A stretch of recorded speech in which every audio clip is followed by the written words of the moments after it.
Meron tayong customer na barako.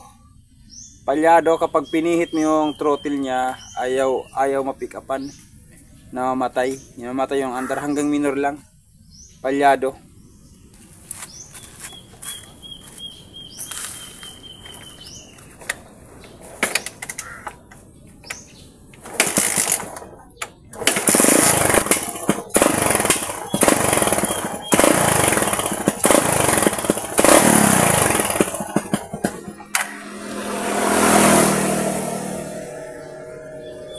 Pumuputok-putok ang andar.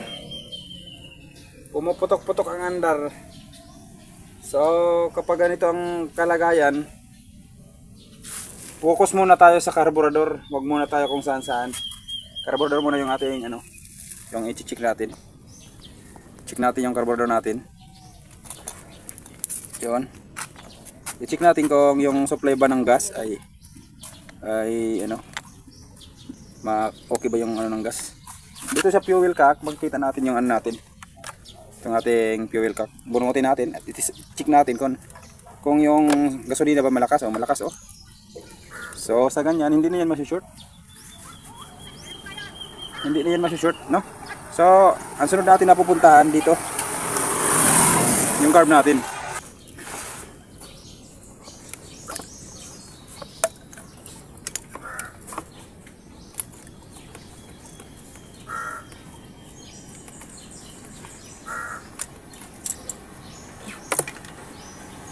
So dito na mga kaibigan, nabunot ko ng karburador. Nagawa ko ng karburador, dito na. So titingnan natin kung ano naging problema nito. Dito tayo kay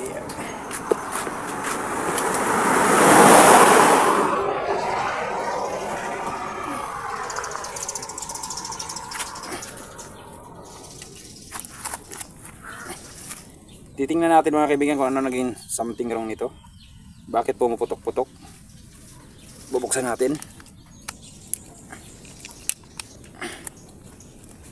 Yun. Tapos baklasin natin.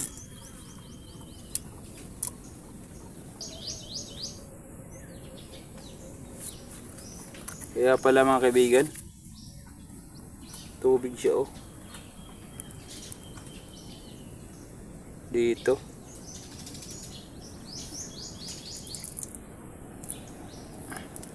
Ayan oh, tubig. Ayan tubig mga kaibigan oh. Tubig sa loob. Ano?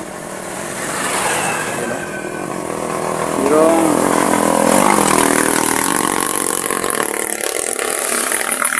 Yung tubig sa loob. Ayan o. Ayan o. Ito mga kaibigan, nakita ko ang problema. Problema pala nito ay ganito. Ito, isa din sa dahilan. Dito, hindi masyado nakatagos ang gasolina. Kaya kapag kayo ay naglilinis ng iyong carb, ito, hipan nyo pabalik dito. O kaya kung may pressure kayo, pressurean nyo yan. Ayan, hipan natin. Ito yung naging problema. Galing dito, hipan nyo lang dito. O ayan na, okay na. Kaya pala, ito pala yung problema. Plus yung gas niya nakakaiba. So ganyan mga kaibigan, no? Kasi paulit-ulit rin ito pinapagawa nila. Hindi naman nagbabalik pa rin yun pala. Kaya kapag kayo ang i-check talaga nyo ito kung mayroong gasolina na lalabas. Tulad na lamang nito, ipapakita ko sa inyo.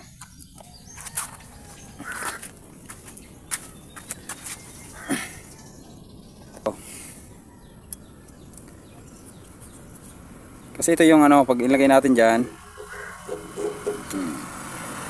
tapos ibalik natin dito, so open natin. Dapat dito gandang niya. Yun, lakas. Yun. Papansin yung mga kaibigan yan dapat meron siyang gasolina na, kasi diyan dumadaan yung ating diyan dumadaan yung ating gasolina. Diyan, kaya dabis na kunin nyo, no? I-check nyo kung malakas bang awas yung tagas ng gasolina, yung agos ng gasolina, dapat i-check nyo kung okay siya. Tapos Ito. Tanggalin nyo ito.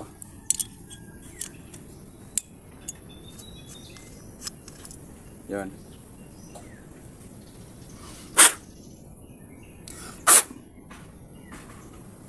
Kasi itong pinakamahalaga. Meron yung butas oh. Meron yung butas. Kapag lininis yung carb nyo, check nyo na mayroong butas yan. Baka natabunan ng mga ano, basta mayroong nakakatakip dyan ng mga dumi. O mga kalawang, yon, nagkakaroon ng problema talaga yan. Kaya malaga na check nyo yan kung mayroong butas yan. Yan.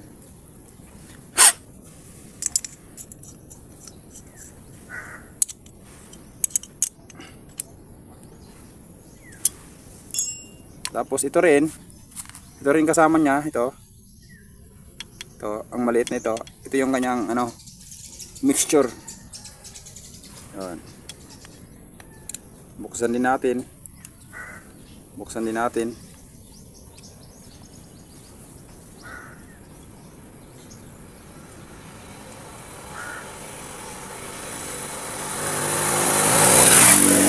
Yan o. Pangit na. Yan, pag ganyan na ano yan, puputok-putok yan mga kaibigan. At meron din itong butas. Linisin nyo lang ito sa magitan ng ng maliit na hibla. Yan. Linisin lang yan. Meron din itong butas dito.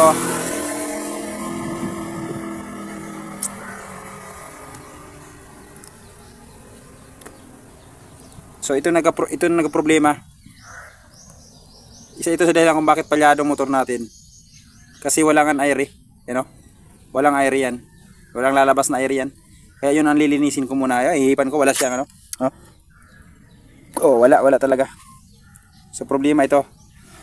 So linisin natin muna. Linisin natin.